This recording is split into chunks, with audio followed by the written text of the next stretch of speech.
सूरह जुमा रुकू नंबर 2। ही ख़ासि रुकू आहे जेको जुमे जी निमाज़ जी फ़ज़ीलत खे बयानु करे थो।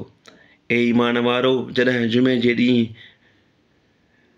निमाज़ लाइ बांग ॾिनी वञे तॾहिं अल्लाह जे यादि करण ॾांहुं डोड़ो ऐं वापारु छॾियो, जेकॾहिं ॼाणंदा आहियो त इहो अव्हां लाइ भलो आहे। पोइ जॾहिं निमाज़ पूरी कई वञे त ज़मीन में खिंडरी वञो ऐं अल्लाह जे फ़ज़ल जी तलब करियो ऐं अल्लाह खे घणो यादि करियो। तमन्ना मींहुं छुटो ऐं उहे मुस्लमान जॾहिं को सौदो हलंदो या को तमाशो ॾिसनि था त उन ॾांहुं खिंडरी वञनि था ऐं तोखे ख़ुतबे में बीठल छॾीनि था। उन्हनि खे चओ त जेकी अल्लाह वटि आहे सो तमाशे ऐं वापार खां वधीक भलो आहे ऐं अल्लाह सभिनी रोज़ी ॾींदड़नि खां भलो आहे।